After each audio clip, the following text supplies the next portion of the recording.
Assalamualaikum warahmatullahi wabarakatuh. Sampurasun. Alhamdulillahirobbilalamin. Patepang deui sareng ibu dina pangajaran basa Sunda ngeunaan pancen sapopoe sareng Ibu Amel Melisya Utami.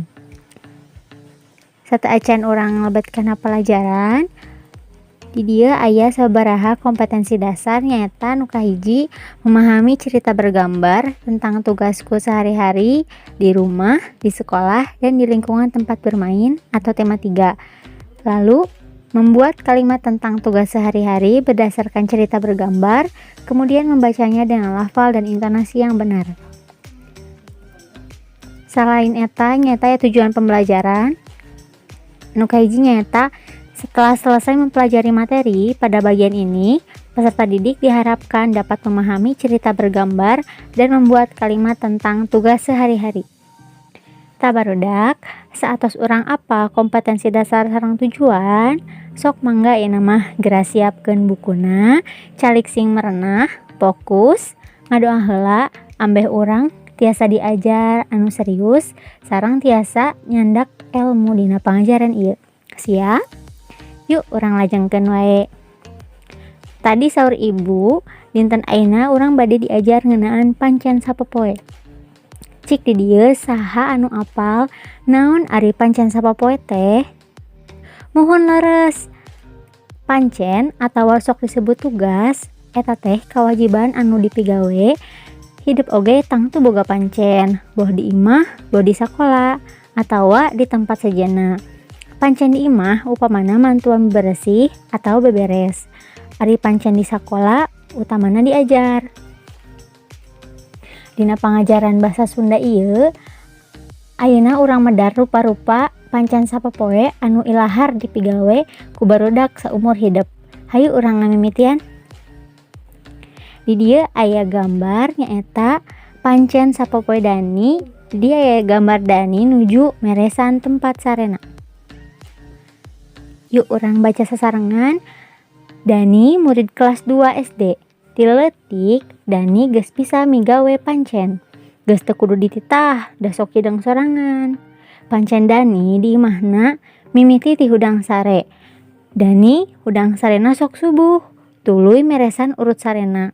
Bantalna dibebenah, saprena dibeberes, sarta sibutna ditilepan. Jendela kamarna dibuka sangkan hawa seger asup tara poho mareman lampu luareun imah. Sabab di luar geus tereh caang. Sanggeus rengse meresan urut sarena, kakara dari mandi. Tara ku cai haneut sangkan leuwih seger kana awak. Kurang leuwih tabuh 6:30 Dani geus make saragam sakola jeung di sapatu. Tidinya mah kakara sasarap anu geus disadiakeun ku indungna. Tah kitu pancen sapopoe Dani di imahna. Balik ti sakola aya deui pancen nyaeta ngaganti saragam sakolana ku papakean paranti ulin sapopoe. Papakean anu geus kotor kudu diteundeun dina tempatna, ulah dihijikeun jeung baju bersih. Kitu deui sapatu kudu diteundeun dina tempatna, ulah di mana wae sokna, sangkan mun rek dipake teu kudu hese neangan. Balik ti sakola, Dani sok ulin jeung babaturanana. Ulina tara jarambah. Dani oge resep kana cocooan saperti momobilan jeung rorobotan.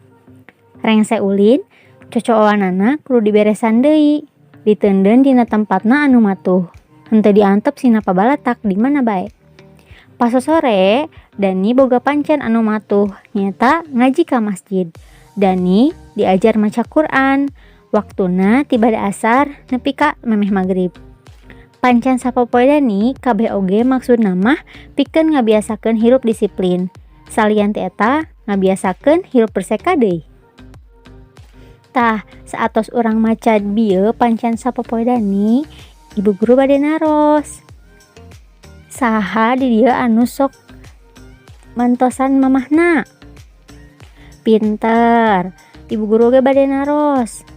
Pami sepuh di bantosan, kinten-kintenna sepuh atoheun atanapi henteu.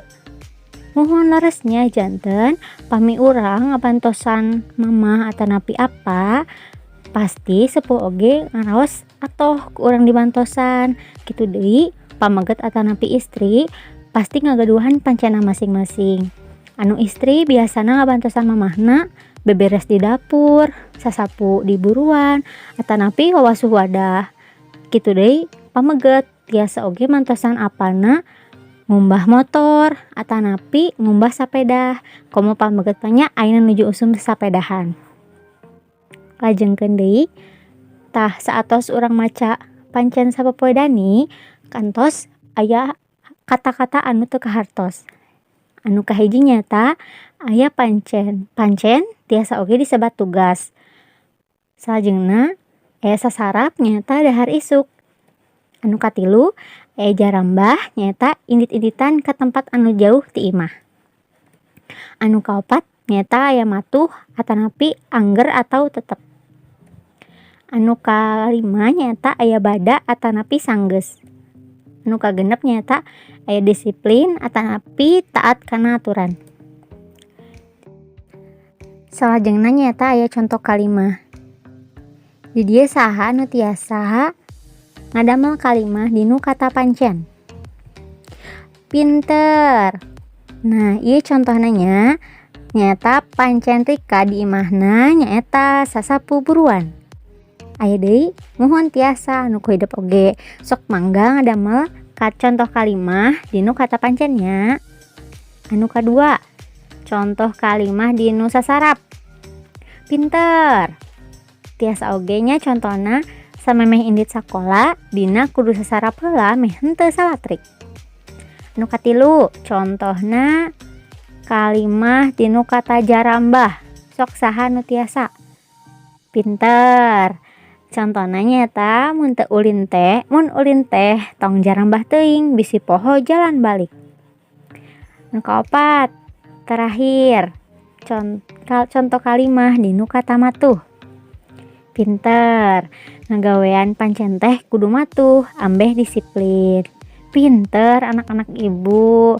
Nah, barudak di dieu aya latihan mangga hidup gerak kerjakeun latihan halaman 32 ngeunaan maham eusi bacaan pancen sapopoe Dani. Mangga tulis di buku tulisna masing-masing atanapi langsung jawab bae dina buku bahasa Sunda anu masing-masing nu ku hidup gaduh. Engke dikintunkeun di classroom.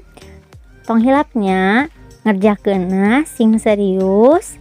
Tiasa oge dibantosan ku orang tuana tapi teu yang dikerjakeun ku orang tuana nya.